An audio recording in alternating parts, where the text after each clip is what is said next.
Throughout the month of November, our attention is being drawn to paying attention. So often we move through our lives in a state of autopilot, failing to notice the tiny affirmations, as Mary Oliver states, of our place in the family of things. Our opening words this morning come from the poet David Whyte, and they encourage us to notice, to pay attention. Your great mistake is to act the drama as if you were alone, as if life were a progressive and cunning crime with no witness to the tiny hidden transgressions.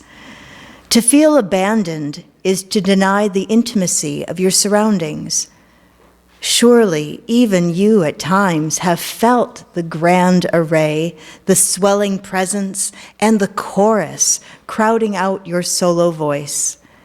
You must note the way the soap dish enables you, or the window latch grants you freedom, courage. Alertness is the hidden discipline of familiarity. The stairs are your mentor of things to come. The doors have always been there to frighten you and invite you, and the tiny speaker in the phone is your dream ladder to divinity. Put down the weight of your aloneness and ease into the conversation. The kettle is singing even as it pours you a drink. The cooking pots have left their arrogant aloofness and seen the good in you at last. All the birds and creatures of the world are unutterably themselves. Everything is waiting for you. I know you pay a lot of attention to what I wear, so let me answer your unasked questions about my stole. I know, you have these questions. So this stole, the design is all dragonflies. Some of them are almost invisible because it's tone on tone, but then there are some pretty bright dragonflies toward the bottom of the stole. Now, dragonflies are symbols of transformation. They start out as water bugs, and then one day they get it in their little water bug minds to climb up a stalk, and something magical happens, and poof, they're dragonflies. I'm a scientist, and I can say these things. But it's true. They start as water bugs, and then they are dragonflies. And they can't ever go back down to water bug land because they can't go below the water anymore. And so from a water bug's point of view, they've just disappeared. They think about this and talk about this a lot in their committee meetings about the safety and security of the water. So today, we're going to be talking about death. Because why else do you come to church on a bright and sunny day than to talk about death? But hopefully by the end of today's service, this story and the rest of the service included, you're all going to want to just die with joy. Not soon, but eventually, that it will be a joyful experience. So I want to tell you a brief parable that comes to us from Buddhism. Long, long ago in India, there was a young woman who gave birth to her first child. And she loved that child. This child was her whole life. Just every morning to wake up and go, this gift, what did I do to deserve this wonderful gift? Well, it came to pass that the child grew ill, and the child died. And that mother was devastated, and she ran throughout the village holding her dead child, going from door to door, looking for the healers, looking for someone who would have some sort of magic potion that would bring her child back to life. She came across the Buddha, and she said, "Oh, please, nobody has been able to help me, but surely you, O wise one, you will have the magic that will bring my child back to life. And the Buddha was quiet for a moment and he said, I do have that magic. I can make you a potion. What I'm going to need is a mustard seed. And she interrupted saying, a mustard seed? I have a whole jar of them at home. My neighbors all have mustard seeds. I can get a mustard seed. And the Buddha waited until she had had her moment. And he said, you need to bring me a mustard seed from a home that has not experienced death. And so she went to her neighbors because everyone in the whole village was heartbroken on her behalf. They had seen the intensity of her grief. And so as she was calling out in the square, I need a mustard seed, I need mustard seeds, all of the neighbors were at their doors with their jars of mustard seeds, ready. I can help you. Yes, we can do this together. And as she was ready to receive the mustard seed, she remembered the other part of the equation. And she said, oh, by the way, has your family experienced death? Well, yes, actually, my brother died 4 months ago. Oh, thank you anyway. She goes to the next place, a mustard seed. Oh, by the way, you haven't experienced any death here, have you? Well, actually, yes, not that long ago. And she didn't even wait for the neighbor to tell their story of loss. She went from door to door, but with each step, she realized there was no one who had not experienced death and pain. And she realized that it is a common bond of all humanity, and that she must release that false hope of being able to restore life to her child.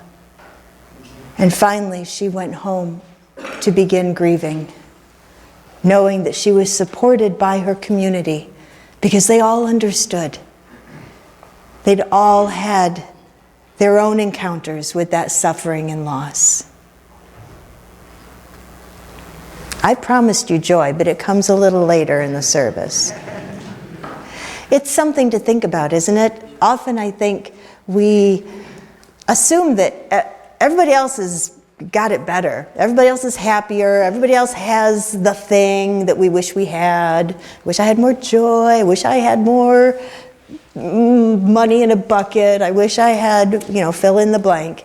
We always assume that everybody else has it just a little better than we do, or they're just a little smarter than we are, and so, but if this is a common bond of our humanity, our living and our dying, and it is actually a thing that pulls us together. It's the glue of community, knowing that we have these shared experiences, and that not only that we have these experiences, but by being together, we can support one another and lift one another up.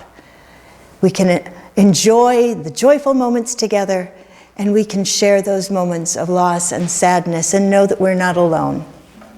And that, for me, is the joyful piece of this really sad Buddhist parable.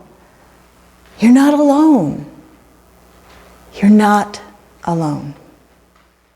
It seemed appropriate on a day when I would be talking about the end of our lives to remind you or tell you for the first time about the memorial garden here at church. If you're thinking, memorial garden? How do I not know where this is? Well, it's because you can't see it from here unless you have X-ray vision, in which case you'd be able to look through the back wall and you'd see it out in front. If you look to the side when you drive in the driveway, looking carefully, keeping your eyes on the road, but you can see it on your right. So approximately 40 years ago, the church board approved the idea of creating a memorial garden on the church grounds. It was felt that we had no means of memorializing our family and church members who had died, and that this would be a way to celebrate and commemorate them at the same time. So the picture that you're looking at is if we were standing just outside looking across the street. So 40 years ago, there was a house over there and nothing else. How about that? A fund was started, and approximately $16,000 was raised to pay for the initial ground clearance and plantings. And the remaining funds would be kept in a separate account so that it could be used from time to time to help with the upkeep of the garden. There's still just a house across the street at this point in the garden's life. So it went from something kind of sad to something fairly joyful.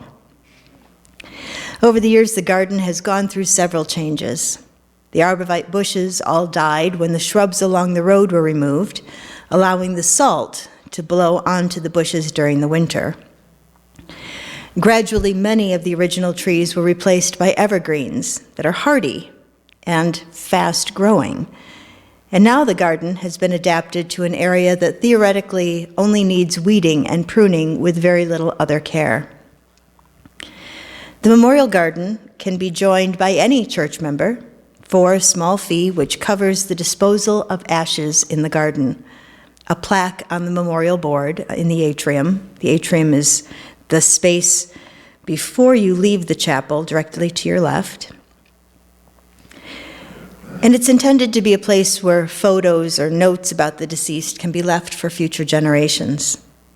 If you would like the brochure about the garden, please ask Pam or Jerry Kent or find one of them in the church lobby.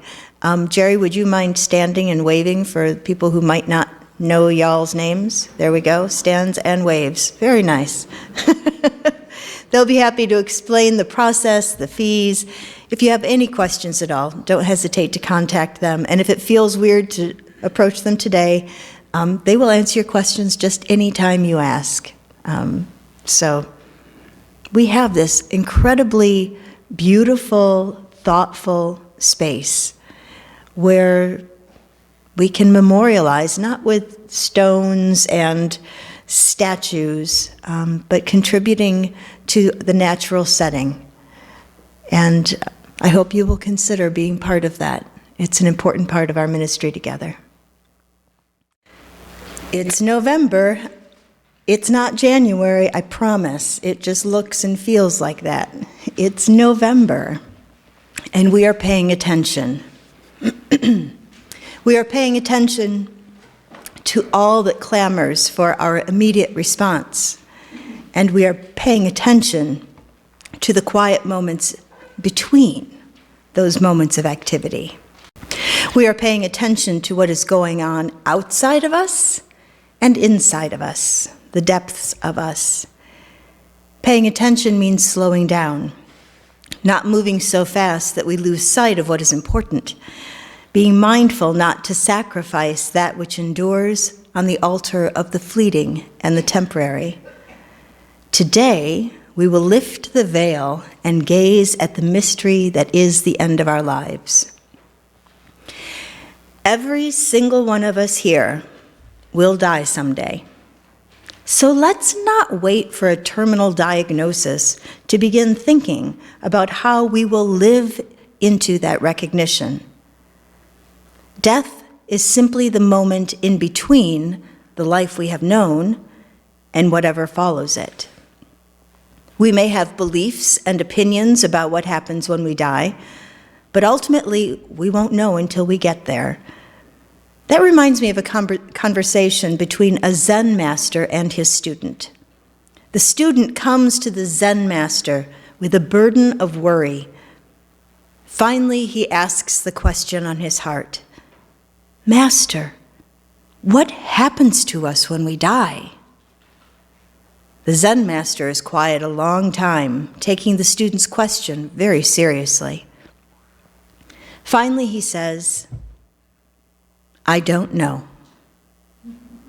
The student gapes. I thought you were a Zen master. I am, but I am not a dead Zen master.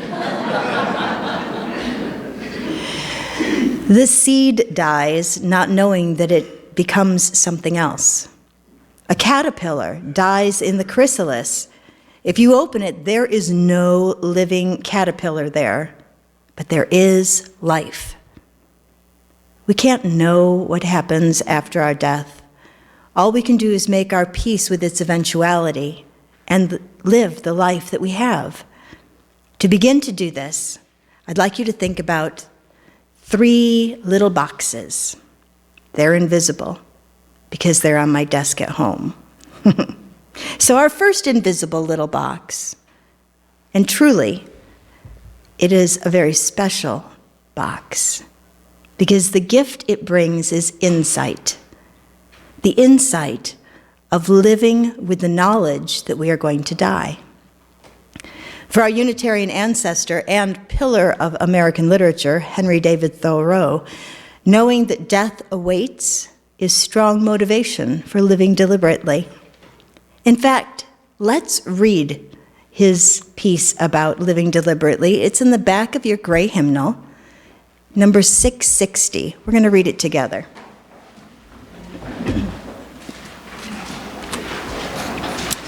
So way in the back, past all the songs, to the readings.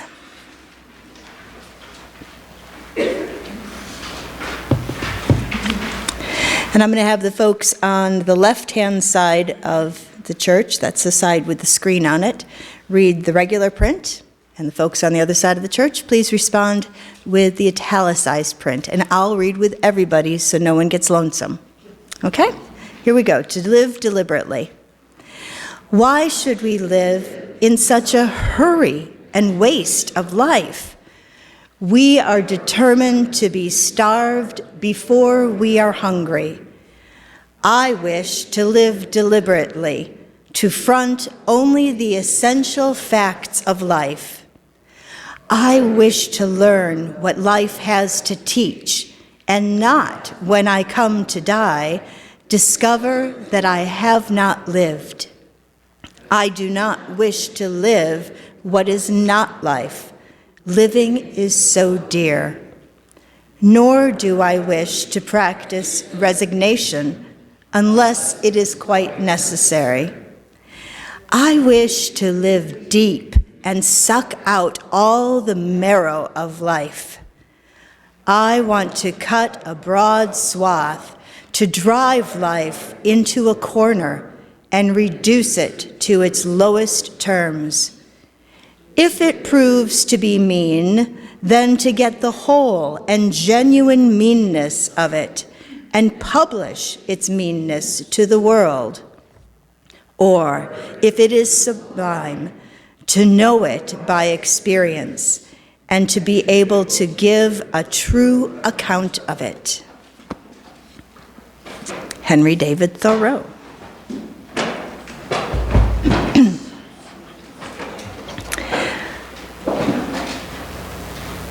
Oh, sorry. I do not wish to live what is not life. Living is so dear. I find that sentence so poignant. If you had to list your daily activities and obligations into 2 categories, life and not life, what would that look like?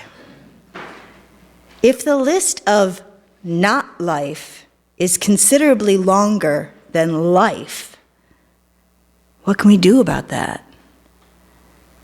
It may be that the actual activities and obligations cannot be set aside. And so then, how do we transform some of that not life to life? We may not always have choices regarding our experiences, but we always have a choice of how we respond to those experiences. Sometimes it helps simply to know that you're not alone. Everyone has struggles, and we are all in this life together. Thoreau wished to live deep And I love the image of sucking out all the marrow of life. That even comes with like smacky sounds, doesn't it? But then he said, if it proved to be mean, then to get the whole and genuine meanness out of it. Living our lives with intention does not guarantee boundless joy and an easy path, but it does mean that as we come to the end of our lives, we will know that we have lived.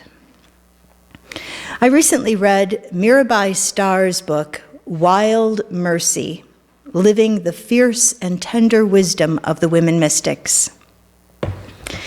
She begins the chapter on dying as the ultimate spiritual practice. Let's just sit with that for a moment. Dying as ultimate spiritual practice. She begins that chapter with a haiku. Teach me how to grieve. The night spills over with stars. Teach me how to die. There's life there, in the middle, in the midst of death, the death of loved ones and our own ending. In between those, the night spills over with stars. This author knows of what she writes, having lost her 14-year-old daughter to a tragic automobile accident. And she writes with incredible empathy and courage, having found the holiness in death. She invites the reader into a deeper contemplation of the end of life as she offers possible encounters with death. She begins with the death journey of an elder. Her body is disappearing, though her heart still beats. Her breath still puffs a little in, a little out. Her eyes are luminous. And she's still making jokes about dying, mostly. Being with her now is like trekking on a beautiful new planet where she is an honored elder and you are a visitor.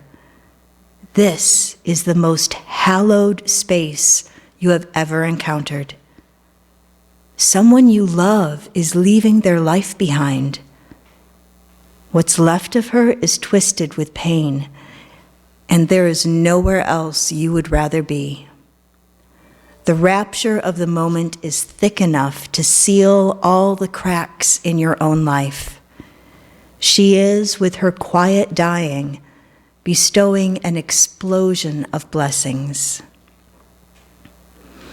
Then there is the baby, who was born and died at the same time. Now the mother's face has aged from 25 to 105 as she presses it against the perfect face of her dead baby boy and soundlessly howls. You stand by like an oak tree in the middle of the pediatric intensive care unit, providing shade from the glaring radiance of tragedy. And your piano teacher, he leaves a letter explaining that he could no longer bear the pain, that he tried hard, but that the bridge beckoned like a long-sought lover. He blows kisses in the form of special messages to the closest people in his mighty little circle of support. You never gave up on him, and he is grateful, but he is done. You know your own death is coming, sooner than it once seemed. You can feel your grip loosening on your ambitions, and it's easier to sit beside a pond and do nothing but follow the trajectory of a dragonfly's journey with your eyes. Aging is no longer the enemy you fear and disdain because of what lies at the end of it. Instead, it is a horse you have mounted that walks, does not gallop, into vast new stretches of the human experience. You are entering the wilderness. You are not afraid. Being able to see the beauty and holiness of death is completely countercultural. Our whole society flees from aging and death and obsesses over youthfulness. Someone recently made the observation of just how many companies would go out of business if we decided to like and live in our bodies. No more creams to erase wrinkles, no surgeries to attempt to turn back the clock, just plain old humans who are grateful to be alive and who know that the gift of life is finite. Although our fear of death and dying is instinctual, the primal urge toward life, our society plays that string over and over, stoking our fear of the unknown and the unknowable. I find it helpful to remember these words from Mark Twain. I do not fear death.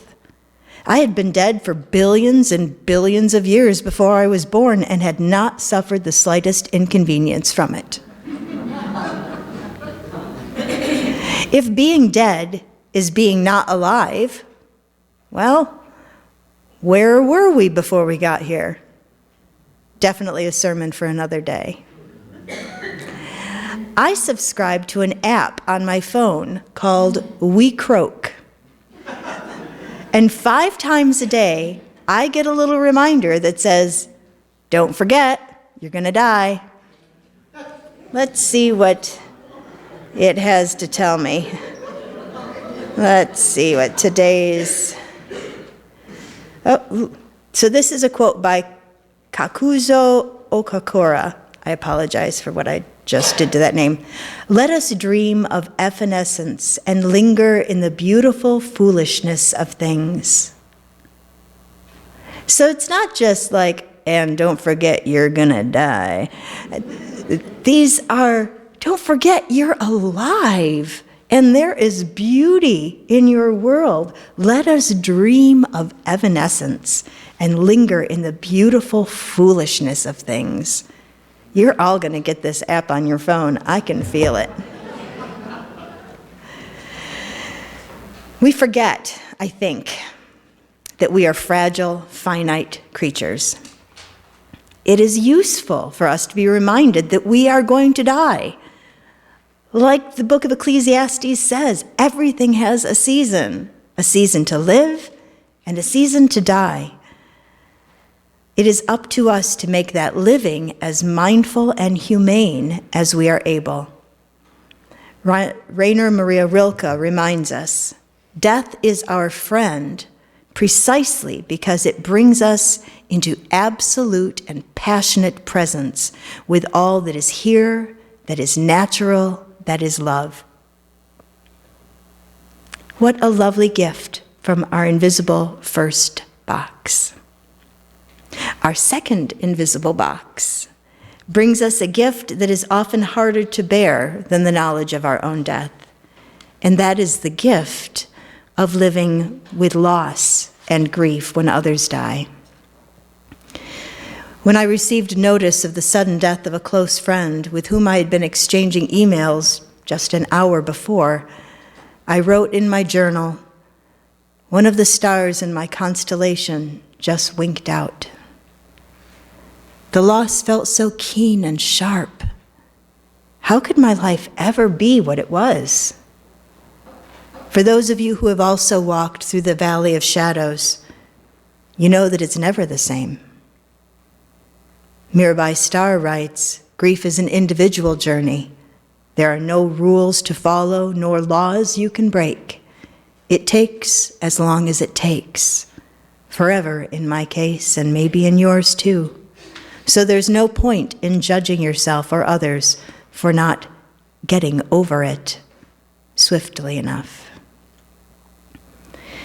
In our story today, we were reminded that there was no one who is spared death's reach. I mean, couldn't you just feel the desperation in that mother's heart, seeking that one mustard seed from a family that had not known death so that she could bring her child back to life? We will, at some point in our lives, all have the experience of having one or more of the stars in our constellations wink out. But if you've ever gazed at the heavens on a star-filled night, you know that there are stars between and beyond those that make up the constellations, reminding us that wholeness is still possible. Again, quoting from Mirabai Star, people often avoid mentioning our loved one's name for fear it will remind us and make us sad, as if we could ever forget, as if we had stopped for a moment being sad. Our sorrow is directly connected to our love, and we refuse to be shamed into relinquishing it. In fact, when someone is brave enough to speak of our loved one, it can be such a relief. It means they existed, they mattered. For a moment, there is another being to help lift and carry the great weight of their memory, bringing them back from the private shadows of our own heart into the generous light of community. That is the gift of this box, the light of community. None of us is alone. No pain is unknown, and there is beauty and holiness in sorrow because it is connected to love. Teach me how to grieve. The night spills over with stars. Teach me how to die. This last invisible box, the gift of living in such a way that we become worthy ancestors, leaving a legacy for those who will come after us. We lift this up each week when we remind ourselves that we pick fruit from trees we did not plant, and we drink water from wells we did not dig. And the second part of that is important, that we do the same for those who will come after us. That wisdom of looking ahead and making present decisions with a future gaze comes to us from the great binding law. We know it best as the Constitution of the Iroquois Confederacy. The great binding law of the Haudenosaunee people, which includes the Seneca Nation, dictates that the next 7 generations be considered when we make decisions. So if a generation is roughly 30 years, then we're making decisions looking ahead 200 years. Imagine how different our lives would be if, when pieces of that great binding law were put into the Constitution of the United States, if we had just put that 7-generation perspective.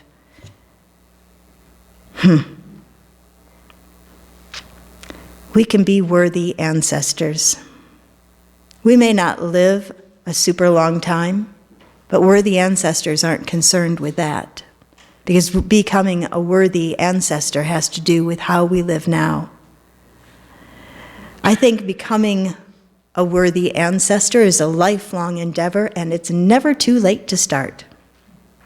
So maybe it means becoming a member of the memorial garden, so your family knows what you want to have happen to your body when you're gone. I have a brand new appreciation for family interviews and record keeping following the death of UUCA member Eleanor Howard, whose granddaughter created a list of questions that Eleanor meticulously answered, and then she gave those answers to her family. So when it came time to create the memorial service, I had all this content and stories all in Eleanor's own words. I was so enamored of that, and so all I had was the list of her answers. I really don't know what the questions were, but I tried to work backwards. And so when you leave today, I'll be back there handing out a 2-sided family history questionnaire. Be a worthy ancestor, and not only leave this information for when you're gone, but the amazing way of being known while you are still alive. And for 3 generations down the line, when your name might be the middle name of someone's child because they remember back, how wonderful to have stories and records in your own voice. So make sure you get one of these crazy green pieces of paper from me on the back, because we're all going to die. Ignoring that fact by not having the various measures in place, whether it is creating a family history or making sure that you've got your health proxies and all of those legal things in place, not doing that is not going to make you not die. In case you had that and a rabbit's foot in a drawer thinking, okay, I'm good, it's not how it works. Be a fine example, because that's what worthy ancestors do. I think this last box is the most fragile of all. Its gift is available to us only if we have been able to receive the gifts of the other two boxes, living with the knowledge of our own death and living with the grief of loss, without losing ourselves in the pain that those boxes hold. The gifts of living are often wrapped in suffering, but we transform that suffering into beauty when we acknowledge the holiness of death, the rightness of it, even when it causes us pain. We are on this journey together, holding one another in the light of community, speaking aloud the names of those who have passed, sharing the weight of sorrow and the unexpected lightness of joy. May we all come to a place where we can say, teach me how to grieve. The night spills over with stars. Teach me how to die.